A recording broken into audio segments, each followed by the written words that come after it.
Things is sexy. So buddy. where are you coming from, bro?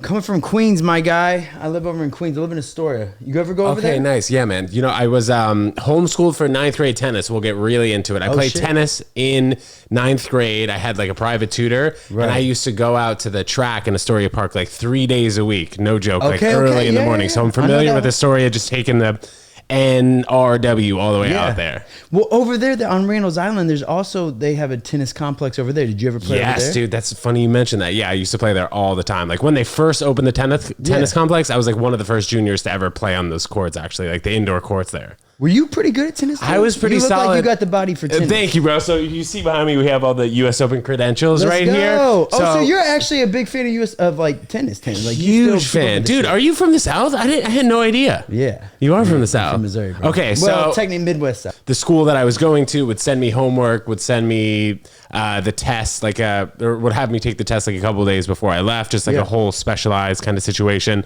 But yeah, man, I was specialized in special ed or like yeah. I guess it is kind of like special ed, dude. Special education. It's like a tamed down version of like what you should be taking. Exactly, dude. No, but I was privately tutored and I was traveling the country playing tennis tournaments. So I was pretty serious. So the only reason I asked is because I have a good friend, Coco Vandy. Dude. Of course. And I hang out with all these girls. Bethany Maddox, like I'm up here name dropping. No way, dude. So like I'm like tapped in a little bit with like that's hilarious. That's amazing. But dude. I asked if you know Coco because she played out here too. So. Yeah, so I actually had my friend, Coco definitely knows her, Christy on. She was on the podcast before. She made the round of 16 at the U.S. Open. She played at Stanford. But yeah, I know a good amount of female tennis players and some male tennis players. Hannah Berner played too, right? Hannah Berner played. She was sick, man. She played number 1 at Wisconsin, and occasionally like we'll still hit. It was between tennis and baseball for me. Yeah, okay. So I chose tennis just because I got so annoyed when people would miss pop flies in the outfield, dude. Right, I was like, I wouldn't miss that. You're right. How are you missing that? You know what I mean? Okay, so you're from Missouri. You came to New York, started a sick comedy show. Let's get to the freaking beginning of it. Let's get to it, baby. So yeah, so I came out here, man, 6 years ago.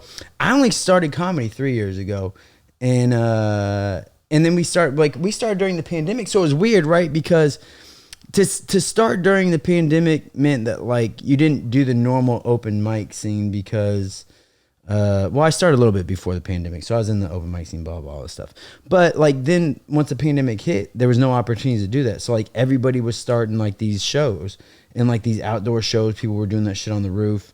And so like we got to start a show because like that's the only currency that you can have right now. So we started a show called Prohibition Comedy, which is a dope show, man. But it's like it kind of just came. And the reason we called it Prohibition is because like we started doing this shit in the back of like places, shutting the door so no one knew we were back there, and that we wouldn't get busted up. Put 2 and 2 together. I love that. Yeah. So that's why we call it Prohibition. But like, anyway, man, that was the only currency that you could have during that time, and like, and ability to get up too if you were new. So like that's the reason we started the whole thing, man. And like it's been dope to see it grow and like all this shit. And we've finally gotten into the clubs and stuff. So it's a little bit less about Prohibition and more just about kind of like pushing who we are now. And by the way, guys, Matt has Prohibition Comedy Show tonight as we are releasing this Thursday, August 18th at Sesh Comedy on Eldridge Street, right? Boom! My guy got the memory of a fucking elephant. So check out Matt's Instagram. You get tickets to that show. I'm sure it's in your bio right there. We'll get to that. Okay, so moving to New York 6 years ago. Yeah. Why'd you first move here? So it depends on who we sing this in front of. If it's in front of my girl, I say I moved here for her. But if it's like, I always knew I kind of wanted to do like comedy, man. And it could be both, bro. Yeah, it could be both. There's a way for it to be both. Medium. I guess. Yeah, unless she's around, it was definitely for her. But nah, man. So like, I came out here 6 years ago, and everyone's like, "Well, why did it take you 3 years to start comedy?" It's like, yo, I went through like a terrible transition, because I came from the Midwest where we didn't really have much of like a comedy scene, and when I came out here, man, I kind of sold everything just to move out here, and so. I sold it all, but it took time to get a job. It took time to understand like the train system, all that kind of shit. Where'd you guys first move to? Astoria? Yeah. Okay. So she had already been living there, and it was cool because I didn't know New York at all. So that was like my first experience. And like for people that don't know, like Astoria is dope. Like it's if you're a foodie, like that's the place. You know what I mean? Like they got great food. It's quieter over there. It's kind of like families. If you're trying to turn up, it's not the spot, but I wasn't really trying to do that. So we moved over there, and it's an easy train ride into Manhattan, as you know, man. So it's like simple. Like it's 30 minutes. I can get to pretty much wherever I want to go for the most part. So anyway, so I started out there, and we were living separately, and I was kind of just trying to make ends meet and didn't have time because I would work during the times that comedy was available. You know what I mean? I was working at nights. So like I wasn't able to really do comedy. And then finally I moved into a big boy job. And now I'm balling. Let's go. You know what I mean? Your boy's making shmoney. But back in the day, dude, it was hard because I was like trying to find time for comedy and do everything at the same time. What were you doing at night though that you felt like you needed to have that job? I was working at a restaurant, man, but I just didn't.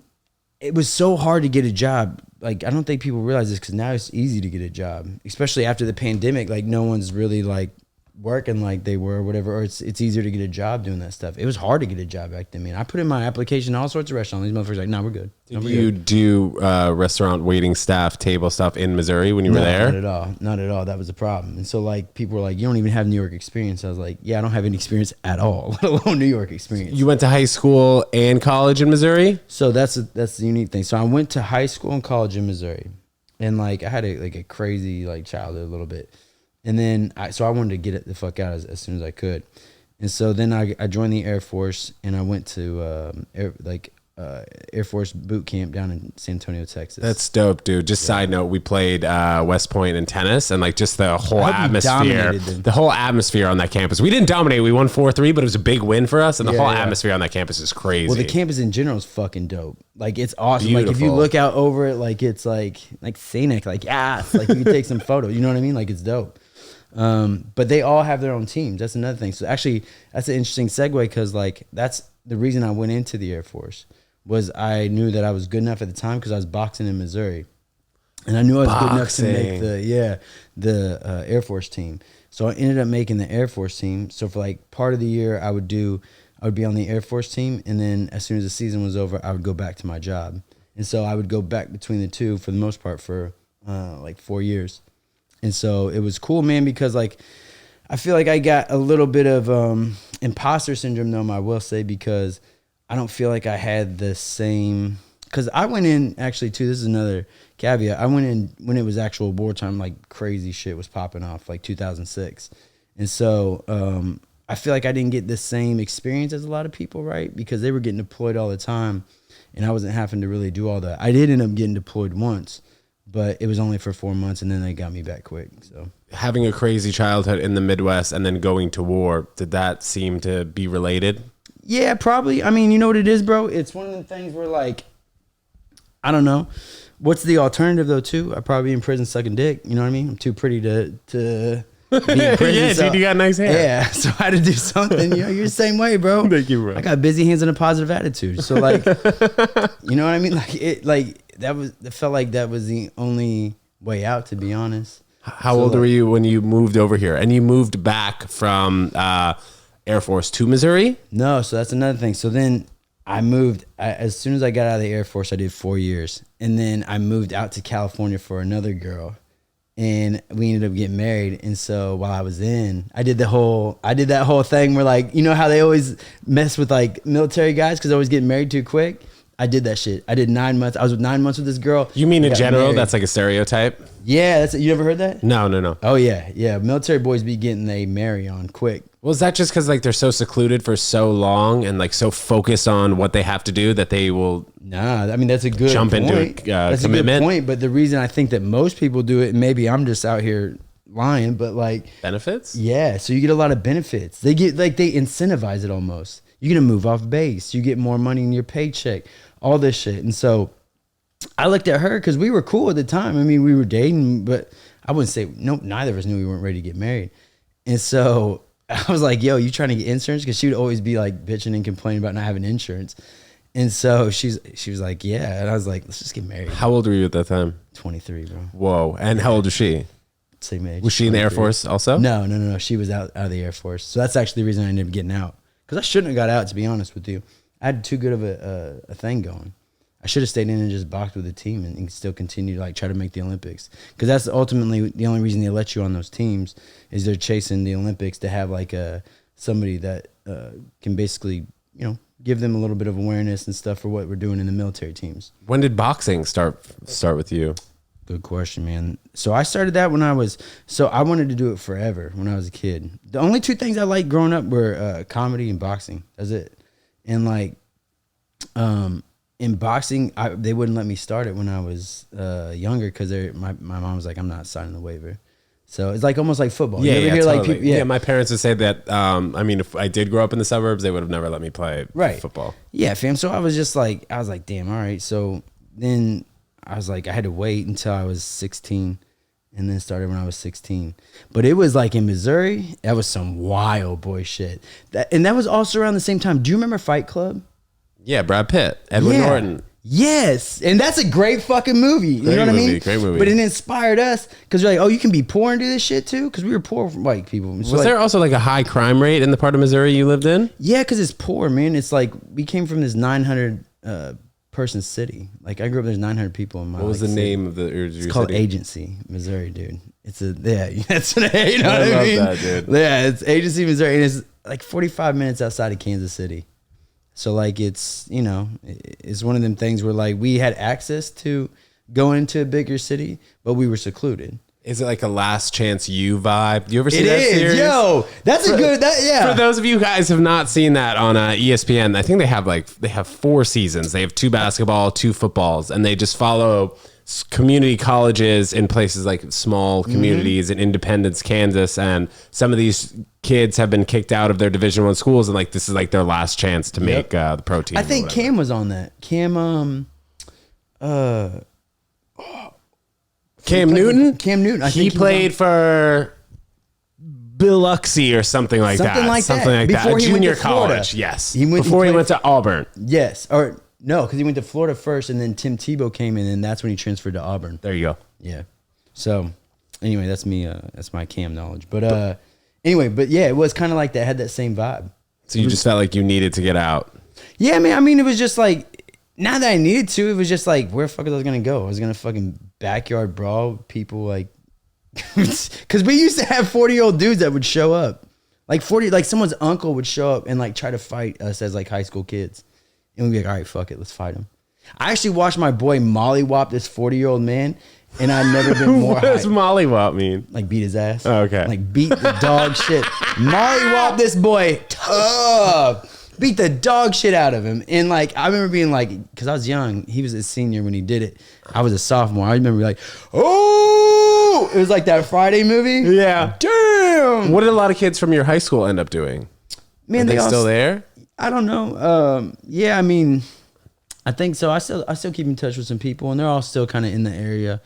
But there are some people that moved out. Like my best friend, he moved down to Texas and doing like really, really well for himself. He does like pipeline management for oil and shit. He makes money. Okay, dope. So talk about the transition from Missouri to now being in the Big Apple, year 6 or 7, and then also the pandemic and how you and your girlfriend have survived the whole time. Yeah, well, so I was actually used to a bigger city though, because when I moved to California to be with that other girl, I moved out there and we were just outside of San Francisco. So I was kind of used to being in. I'll tell you what the difference is though, because essentially I'm gonna save everybody like a lot of time, but like. We got time though, bro. We got time. Okay.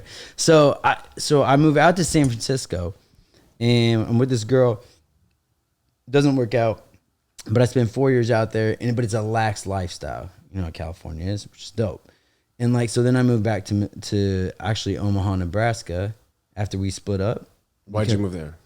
My uncle was there, and I wanted to be close to where I was from, but in a bigger city, but not necessarily too close, because I wanted to have an excuse for not to come home when my mom's like, we never seen you. Well, how close is Omaha to where you grew up, to Agency? Yeah, 3 hours. So it's just far enough to be like, oh, sorry. Yeah, can't come back like right now, but maybe tomorrow or the next day. Yes. So it gave me excuse. So anyway, I got used to that slower paced lifestyle. What kind of stuff were you doing in Omaha? Man, Andy Roddick's from there, by the way. Is he Sprinkle really? that in there. Yeah, he was born there. Yeah, man. You know what? They do a lot of sports there that people don't realize. They have the, what's the minor, or the NCAA baseball championships? What's that called? Oh, in Omaha. Yeah. Well, they have the World Series in Omaha. College World Series. College World Series. I remember that. But yeah, College World Huskers. Series. They have, every 4 years, they have the Olympic swimming event to see who's going to go to Olympics for swimming. Laura Soger, I think you know Laura. Yeah, I know the name. She's a comedian now, but she was there doing that shit. So like you would see, they always had like just people coming through at those events and shit like that. So Anyway, yeah, I mean, but I was there just because I had nothing to do. I was just like, I had kind of like got depressed, man, and like after the relationship. And you had gotten divorced? Yeah. Oh my God. So I was 20. That's what's wild. I was 27 years old and already divorced. Wait, you made it 4 years though. Yeah, and thank God I didn't have kids, son. Oh shit, dude. That's that also be such a jam, like trying to pick together money and take care of your kids, because then your dreams are, if not completely gone, I mean, close to it, man. Because then the kid is the main character of your life. Yep, exactly. Yeah, and then by that point, it's like, can I move? Like, because then you want to stay around. So like, right. So 27, working with your uncle, or just kind of working in the area? As a matter of fact, man, I was living with him. This was crazy. He does well, like, so like, thankfully I could, stay in his basement. We wouldn't run into each other a lot. Not that it was a problem. Like, he was cool as a fan, but it allowed me to kind of have my own space or whatever to a degree. But I wasn't doing shit. I was just being depressed and like thinking about like, what's my next move and blah, blah, blah. And so then I started a company. I started a t-shirt company because I was like, oh, this is the fucking idea. Yes. This is it. And like, it wasn't it. But I started a company. I was trying to do all that and bouncing around. But then I would go, and because I had I was fortunate enough to know like athletes because of the job that I had in California where I was in PR, I would go to all these different sporting events. So even when I was in Omaha, I was coming out here to the U.S. Open and shit like that.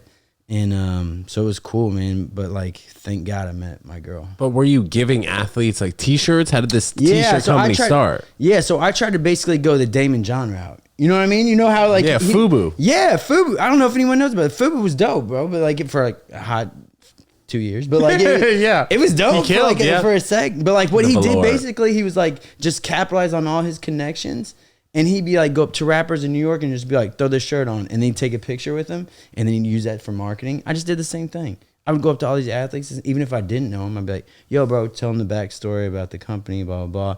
Throw the shirt on, get some pics, boom, boom, boom. That's what we do at the Ted Jones Comedy Show, man. Every Ted Jones Comedy Show, we throw out a freaking tee. Oh, you got your own merch. Of course, dude. Merch. Dude, so, but look behind you, bro. Back left, I got it all, dude. The hat, Let's go, dude. All over the place, man. Let's go. It's my boy, Brandon. Yeah, bro. So it's the Damon John of comedy. Dude, it's hard to find me on a day where I'm not wearing an article of Ted Jones World merch. Like that. Actually, I don't think I would ever let somebody find me without either a hat or a tee, for sure. I'm going to be honest with you, that's smart as fuck. Thank you, bro. I appreciate that. You are the Damon John of comedy. I appreciate that. So this one in particular is from the 3rd annual Ted Jones World Vegan Hot Dog Eating Contest. But we have merch from all different walks of life. Buddy, I was a vegan for like 6 months. Really? Yeah. So what happened?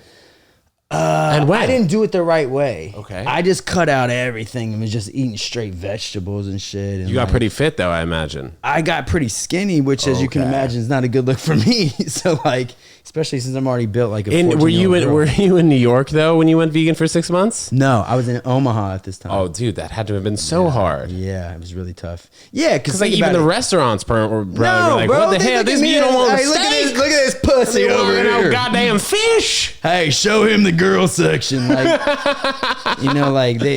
in New York, man, it's I don't want to say super easy, but if I were to be living anywhere else in the world, maybe besides the UK, this is it. I mean, this is the place where vegans kind of thrive. We have so many options. LA as well. California has a ton of options. Yeah, California in general. I started out there a little bit. So why'd you stop? Man, like I said, I just didn't do it the right way. Okay. And like, how do you mean you were just not eating the right thing? So your boy doesn't cook. So that's already a problem out the gate. Me too. You know what I mean? I have a difficult time cooking.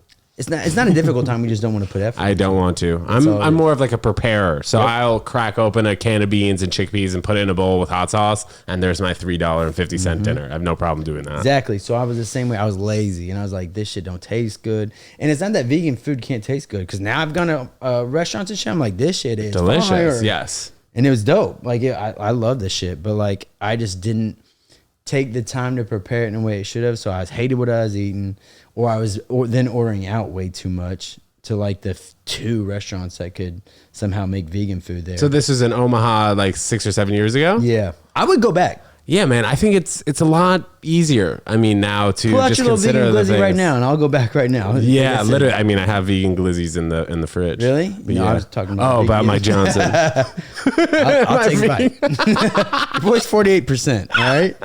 It's just about the 52% that matters, boys and girls. What is gay even? Yeah. So talking about construct. Missouri, Omaha, Nebraska, and then, dude, I mean, you know, the Air Force as well, but then coming to New York City, was it a culture shock? And do you love it now? Yeah, bro. I mean, like I said, me coming out here was tough. I hated it. Yeah, like what was the transition like? I hated New York for 2 years straight. I hated New York. I think because I was doing where I was just living to survive, and you know what I mean? Or how would it go? Surviving to live. Or whatever the phrase is. Well, you meant like you would just wake up and be like, I just wake where up, do I need to get the next form of money? Trying to do what I had to do to get the money, to get the bag, and like. Was it easier though splitting rent with your girlfriend? Like when did you move in with her? I wasn't with her originally. I was on my own. No roommate even? We had roommates, but I was just poor. So I didn't have no money. Like I wasn't really had that much income. So like it was tough. I didn't really get paid nothing at that restaurant. And so it was tough because I was just trying to survive. You know what I mean? Like my bedroom looked like a fucking jail cell. There was nothing. It was just all white. Like, it's like just the bed. I needed some like merch and shit. I didn't have nothing. It was just the bed. And so like it sucked. And then I didn't know how to get around. I'm not good with like directions and shit too. So it took me a whole year just to learn the subway system.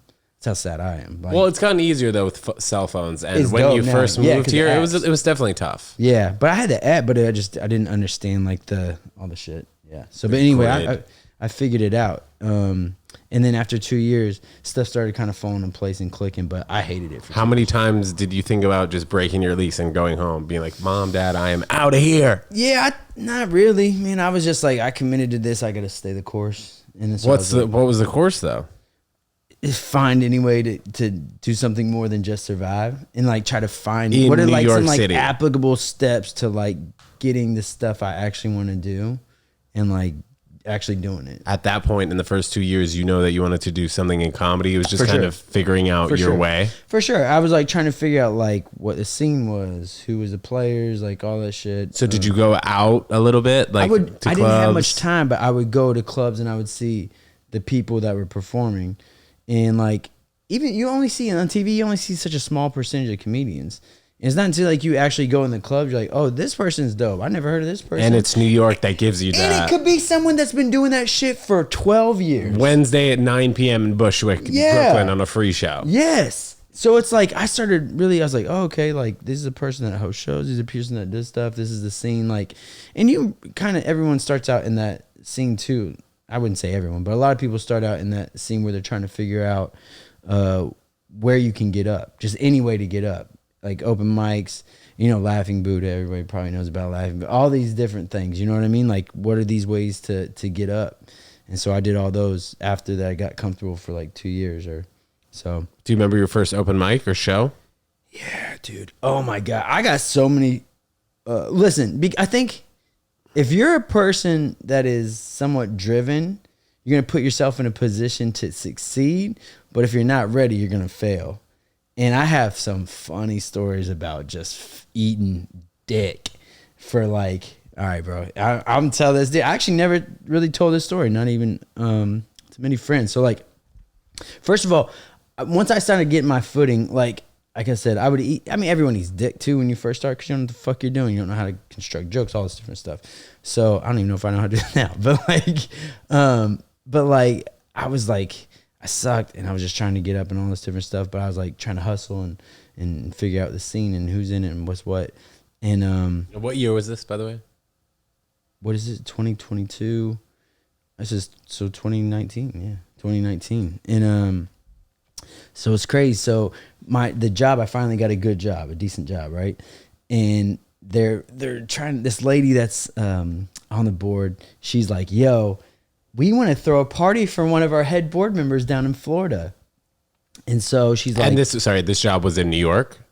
No, this was in Florida. But the job was in New York, but she was in Florida. His house was in Florida. So they wanted you to go from New York to Florida? Yes. And she's like, you can bring whoever you want. So I was like, all right. She's like, and they were trying to throw me some names. I'm like, nah, I knew who I wanted to bring. So I brought Schultz and Akash. And luckily, yeah, Luckily, they had the budget. What do you mean? So they reached out to you because they knew that you were kind of getting involved in the comedy scene just from talk around work. Oh, yeah, saw this guy. Yeah. And they were just like, ask Matt, maybe he knows. And I was like, oh, yeah, I'll bring some people down. And in my head, I didn't even put it together at the time. I was like, I'm bringing two like the wildest boys like in the scene down to Florida for this gig. And I think I didn't realize like the scene of it at the time and like, or what they were looking for. Like this was definitely much more of like a PG-13 crowd and probably, you know what I mean? Like it wasn't the vibe that I was trying to make. But did your company give you a budget and they were just give it to them? Okay. And then bring you down. Yeah, they gave me a good budget. And then like, which was the only way I could get them to come down because we gave them the bag. So, because the board member has shmoney. He doesn't care. So, dude, I love shmoney. He got the shmoney. So, like, he threw the bag at him, and they came down, and we go down there, and we all meet up beforehand, and they're doing their due diligence, which I should have done, but like asking questions, I don't really have a whole lot of answers. So then we go to the venue, they're asking questions to all of them and like trying to get the layout or what's good. And anyway, long story short, bro. Schultz is asking all these questions. I'm learning in the thing because I'm like, oh, this is what I should have been asking this whole time because I kind of went in naive. And so Akash gets up, does well, kind of bags on him a little bit. How much time did they do? I want to say Schultz was supposed to do 30. Akash did 20. And what was the venue? It was in Fort Lauderdale, or that area, and it was just like a restaurant. It was like a restaurant, and Akash gets up, does well. Schultz gets up, is killing for like 10 minutes. Then I don't know what happened, man. He just got like a wild hair up his ass, but he looked at one of the co-owners and like, what do you do all day? And the guy was like, I don't do anything. He goes, yeah, you look like the type to lay on your back and get fucked in the ass. And everybody in the thing goes, oh, and you could tell they wanted to laugh. Yeah, but it was because it was their boss. They felt afraid to laugh. So then they were afraid to laugh the rest of the time. Rest of the set because they didn't know if it was going to piss their boss off because he was visibly pissed. And Schultz afterward was so fucking funny because up there one time after he said that, he said some jokes and they weren't laughing. He goes, like you can tell he was here. And I asked him afterward. That's the most fucking structured crowd of all time. What happened after? And so I asked him afterward. I was like, "Yo, bro," I said, "Were you feeling it after that?" And he was like, "Buddy, was I feeling it?" He said, "I could hear the fucking kitchen staff in the back clanking dishes and shit together." My god! How many people were in that crowd? I mean, it was probably only 80 or 80 to 100. It was like 80 to 100. So everybody in there obviously knew the co-owner. Like, yeah, and they were scared to laugh. Like I said, he was fucking murdering. Right. And then he just said that. I think he was just like, fuck this dude, because he was a pansy. Interesting foreshadowing to, I guess, his most recent special when he had to buy it back from that streaming company. Yeah. Who knows? But yeah, that's his style, dude. That's fucking hilarious. It's hilarious. But anyway, so this is what I'm talking about, though, in terms of just like breaking off more than you're ready to chew. So then he's in Kansas City during the pandemic, 2020. And so how many months was this after this first experience you had with him and Akash in Florida? That was around like Christmas time because it's a Christmas party, which is the reason they wanted to have him. And so this was probably fast forward, I want to say 8 months later. So I've been doing comedy probably for like a year and a half and like still trying to figure it out, right? And hadn't done comedy much because of the pandemic. I wasn't able to get up. How much time do you think you were comfortable with? And this is me trying to fucking give an excuse for what's coming next. Well, how much time do you think you were comfortable with in Kansas City when he was there? Yeah, well, maybe 10 minutes. Maybe like 5 or whatever. Okay, oh, damn, okay. Yeah, bro, it was not good. Like, and like, I want people, I was not good for like 2 years at all. Like, I just started kind of learning this stuff a little bit and starting to really like, I feel good now. You know what I mean? Like, so it takes a while. Yeah. So like, I'm just saying everybody learns at their own pace, but being realistic, I was not good for 2 years. So, anyway, so I go to Kansas City. He's nice. Schultz is such a nice fucking guy and great dude. I just happened to be there because it's my home city. And he's like, "Do you want to get up?" And I was like, "Sure." I went up and ate a fat vegan hog. I was like, I mean, I just bombed, and not once, three times. I think He had you do all 3 shows. Yeah. Let's go. That's a great experience. Well, though. that says a lot about him. He's such a nice dude, man. Such a great dude. But you did 5 minutes on all those shows. Yeah, and just bombed my ass off, bro.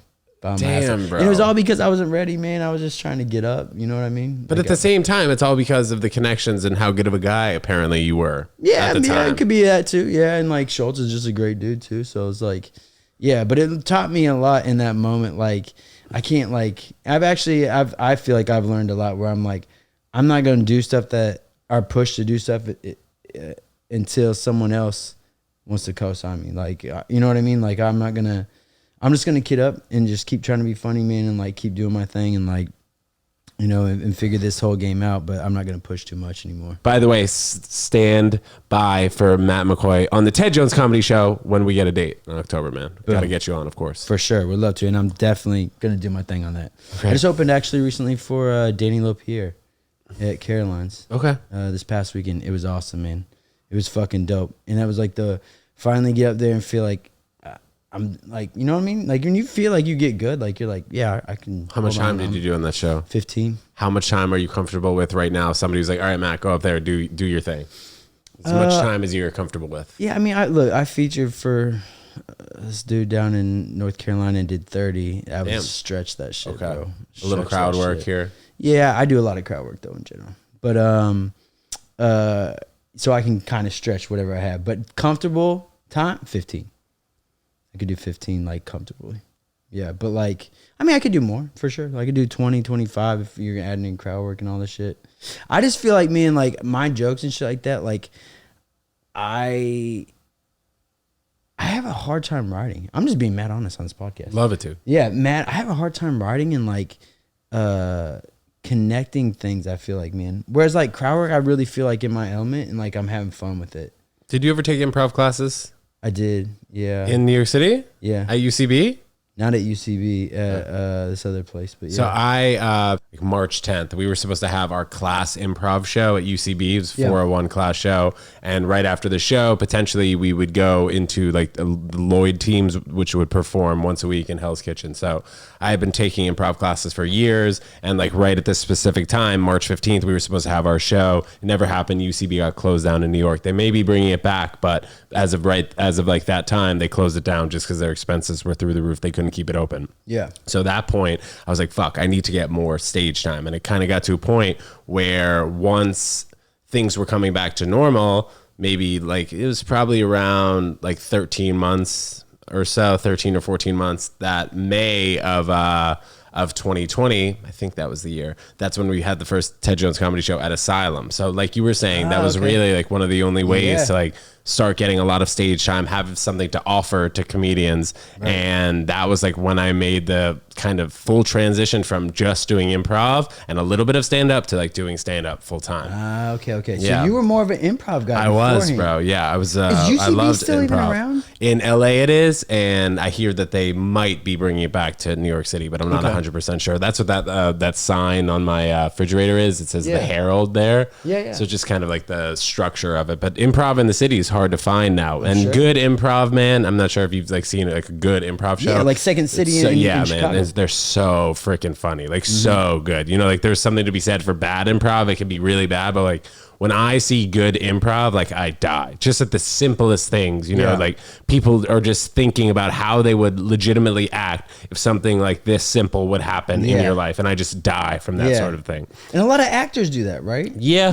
Well, the UCB had a bunch of initial comedians.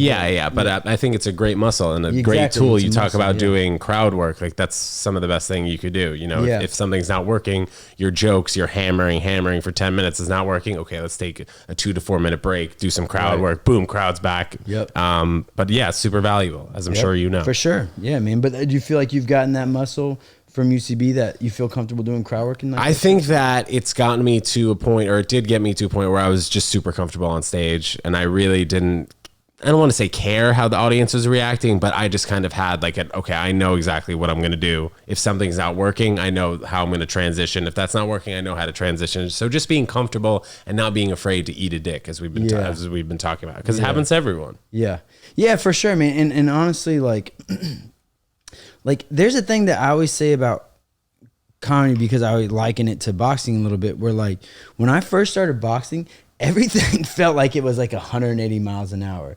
Just even like the dodging shit, you were just like, holy fuck, is this guy really that fast? But it just feels like that because you have so much adrenaline going through your body, and like you're not comfortable in there yet, and it takes time, and it took me forever in boxing too. I'm starting to think I might be slow and probably should have been in special ed classes, because like I feel like it takes me a long time, but I got really good at boxing. But like I was so trash at like for the first year or so, man. I mean, I'm not so familiar with boxing, but just watching it and hearing about the coverage for so long, you could also like in comedy, there are moments where it's okay to leave a little bit of silence. Yeah. Like there's moments in boxing where it's okay to not do anything at that particular moment. Yeah. You don't need to be going 100 miles an hour every single time. But like, in between a joke, okay, maybe you're transitioning, think about it for like 2 or 3 seconds. Okay, and then you're going to the next one. Instead of trying to ramble, oh shit, that joke didn't work, go to the next one, go to the next one, go to the next one.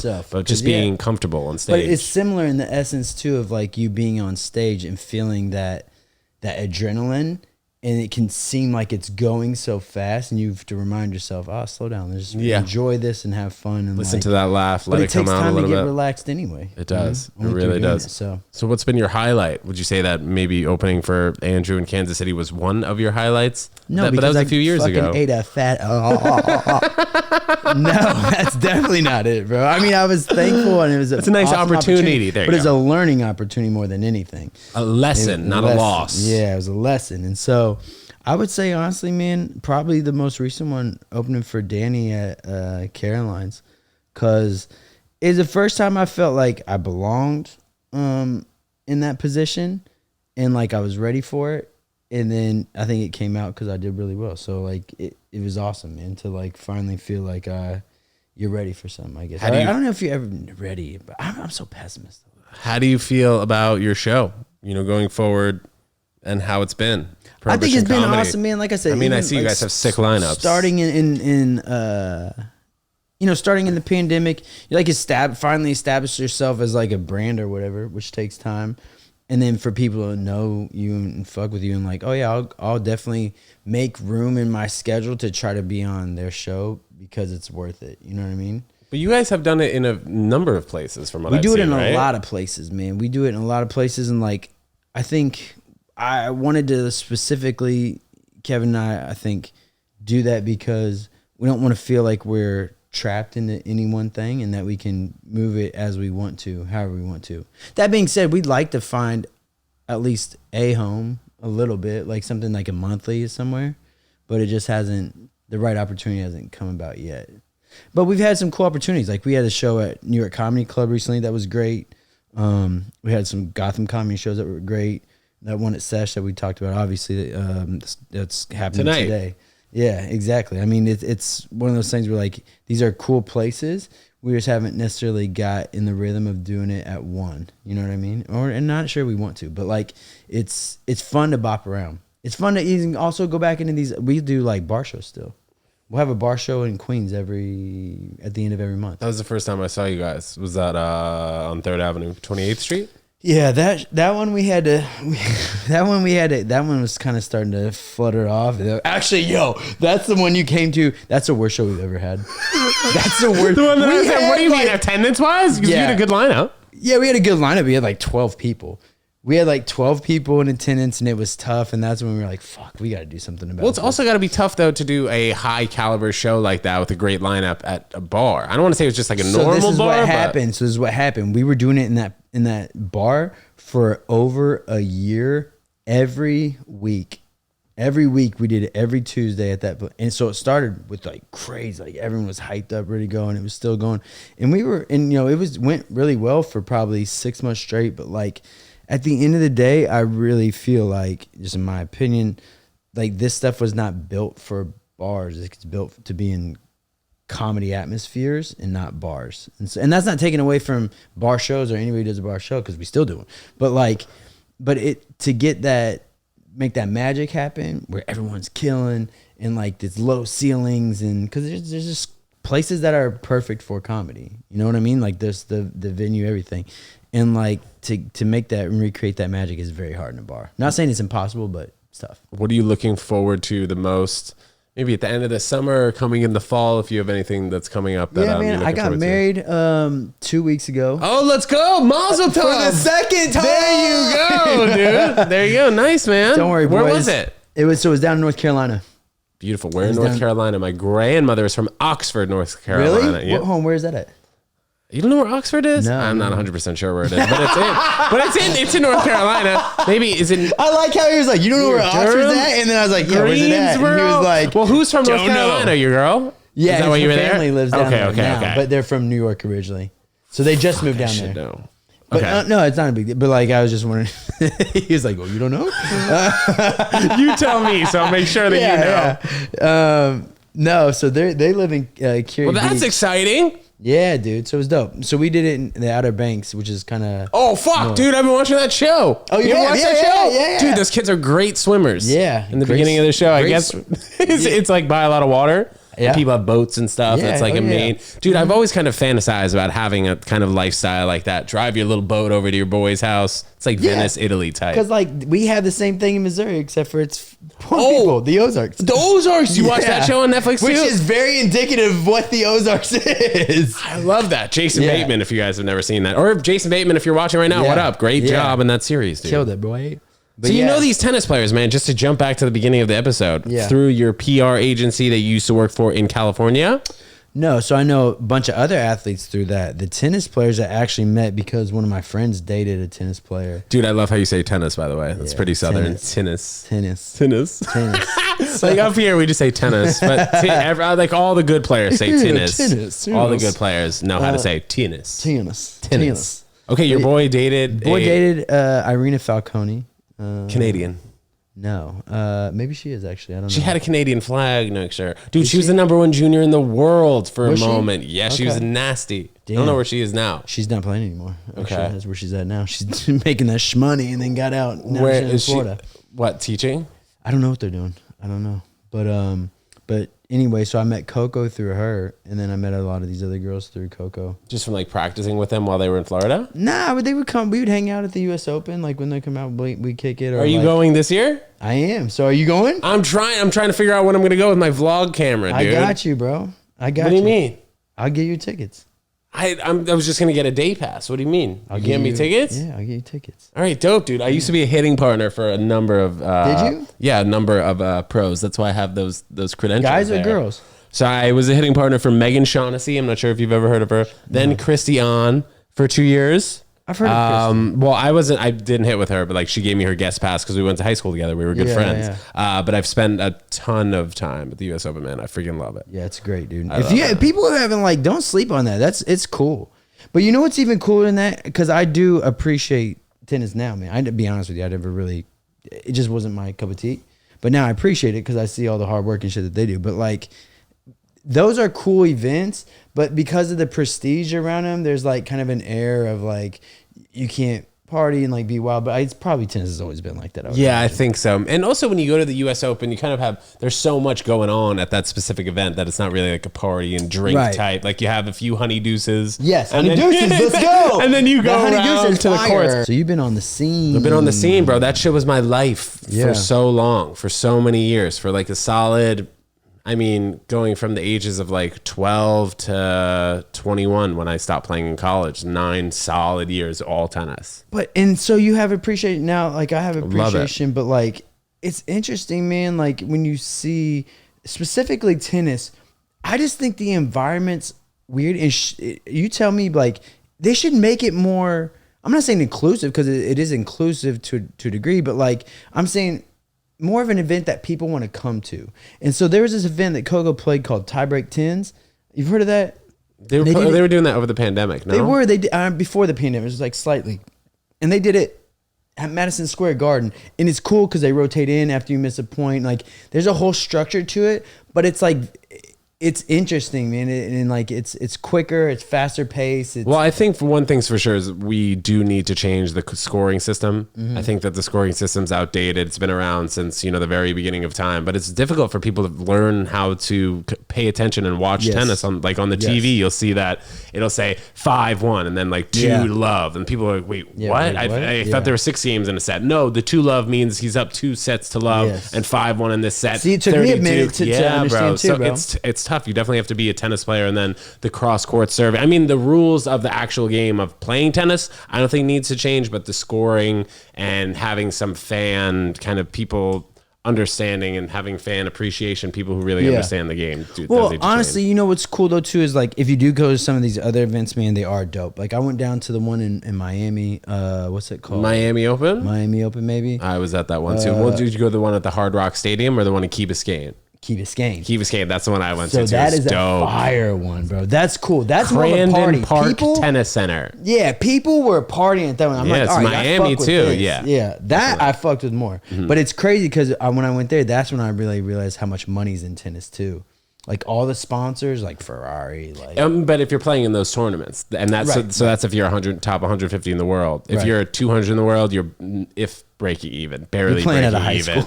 Yeah, dude, you're playing tournaments at like country clubs in the middle of suburbs, stuff like that. So if you're top 150 or top 100, even so, we'll talk about that. You're making $40,000 per Grand Slam tournament, and they're 4 a year. That's assuming you lose in the first round, and your top 100, you make all 4. So you make 160 base, and then on top of that, you probably make another $200,000 throughout the year. Taken in the account of playing doubles and that kind of stuff too? No, just singles. So you could play doubles, but it's a strain on your singles, man. Like they'll have you play it's different between men and women's, but you have some men playing a 4.5 hour 5-set match, and then 8 hours later they got to go back on and play doubles. Now women sometimes like their matches will be like an hour and a half, and then they have to go play an hour and a half of doubles, which obviously is still strenuous, right? But it takes away from your singles that you could potentially go further. And like all these people who play tennis, like everybody who starts playing tennis wants to go and play tennis singles. Like the only reason that they are playing doubles fully is because they've found that they're better at doubles, or they're not as good at singles, and their doubles ranking can actually have them make a good amount of money. Well, I think it's crazy than the ones who are good at both, because like Barty was number 1 for a while. She retired, bro. Isn't that crazy? That's crazy. 25 years old. She was only 25. Yeah, I believe so. 25. That's fucking crazy. I didn't realize Nuts, that. Yeah. But yeah, she played. Her and Coco won during the pandemic, the doubles. So I'm saying, it's kind of crazy that she was good at both. Yeah. To be really good at both. I do know what you're saying though. Where like, you usually probably one. And also back in the day though, it was more common to see men and women be good at both. Like a John McEnroe would win both of the tournaments, but now people would say that there's so much focus on singles and it's so grueling, and the strategy behind doubles and singles are so different that it's very hard to be number 1 in singles and number 1 in doubles. Yeah. No, I agree, man. I think, like you said, especially with just because you're playing the next day, so there's really no like, and that's another thing too. I mean, that's what people I don't think understand about tennis. There's not really an off season either. No. It's like they get done in like, I want to say this is like we'll hang out in December because it's really the only month that they have themselves, because they get back from that Asia tour or whatever toward the end of November, and so it's like they really only have that month of December until then they have to go to Australia in January. It's crazy. And if you really are, and if you're a person who's ranked, 120 in the world, you don't want to take any time off. And that's another thing too. Yeah. You probably not taking December off. So if you're top 10, maybe you are taking December off, but it's just such a feely kind of sport, where other sports are so schedule oriented. Right. Maybe not. I mean, you think about boxing though. Boxing is like, I don't even know kind of how that would be. How that would work. I mean, it depends. You always want to stay in the gym, but like you're only fighting 3 times a year max. And so you can take that 6 weeks off or whatever you want to do in between fights. So where it's not especially because you've probably been boxing for like 20 some years. So it's you being in the gym immediately after a fight isn't necessary. So go ahead. No, so I'm just like, there's definitely some sports though, like tennis, that there's just no off time hardly. Especially if you compare it to like the NBA, like those guys get forever off in between seasons. It's like 7 months. That's it. Like they get a ton of time off. So I don't know. I'm just saying, more or less, basically, tennis players. Well, thank you for the respect. Absolutely. Yeah. And tennis is a full-time, like a full life sport. You know, you can play tennis when anyone you're can 60 play that years shit. old. Right. And you can learn how to play at any age. Yeah. No, you don't want to eat your fucking brains beat in. Forget that pickleball bullshit. Get on the real court out there, guys. Get out there. So, Matt, are you going to be in New York City for the rest of your life? No, I've just talked about this recently, actually. So I was in the Hamptons this past weekend. Which Hampton? Actually, just right outside the Hamptons, Montauk. We were in Montauk. Well, Montauk's the Hamptons. It is, and we were in Sag Harbor too, so it's like tomato. You were Hamptoning, bro. Yeah, we were Hamptoning. But it was one of those things we were talking. It's like, I'm not gonna be out here forever, man. It's the pace with which you have to go in New York City. I think once you become an especially in the way that the comedy's set up now, once you're an established comedian, you don't have to stay here. Look at Nate Bargatze. Look at like Theo Vaughn. I think they live in Nashville, I want to say. And is Theo in LA or no? Theo's in Nashville now too. Austin, that's a slower pace place, you know. So you can see yourself in a Nashville, Austin, LA sure, type? Yeah, anywhere where there's a scene for sure. It won't always be New York though. I love New York. Don't get me wrong. I fucks with New York. And like I love it, but like to stay out here and maintain like I don't know, this lifestyle of like not getting much, because it's more than just comedy. It's like not getting much back for your dollar. Like, you know what I mean? Like there's so many different shit that goes into that, man, that it's like hard to be like, I'm staying here forever. Because like, what if you want to get out of the city because you think it's just too noisy and crazy? Where do you go? Westchester? Well, you also just got married 2 weeks ago, so I'm sure your wife like is thinking about the house, the kids, maybe. Right. So that's a whole nother thing too, yeah, where it's like, yeah, what's the next move or what's the next play? But I don't know. But even if you go to Westchester or somewhere outside of the city, you drive in, but it's like, it's not any cheaper though. You know what I mean? Like if you're going to Westchester, it's fucking expensive too. Like so it's like required. What about you? Would you leave or no? I mean, yeah, man. You seem like a New York City guy. I can't see myself leaving, bro. Unless the bag really does pull me somewhere, I can't see myself ever living. But even like you can do else. this stuff in like. Yeah, in Florida, Miami. I do love Miami. Sure. My dad's down there a few months out of the year. Is there a scene down there? Like a little bit. I opened for Hannah Berner down there at the Miami Improv. That's dope. That was amazing. That's really the only kind of club Miami proper has down there. It's like 400 seats. But if you think like Miami South Beach, there's nothing down there, man. If you're trying to open something down there. So that's another thing too. Good idea. I've always wanted to open a club. Really? Yeah, I just don't know if that's the way. Bro, anymore. That's ambitious. What do you mean? What do you mean?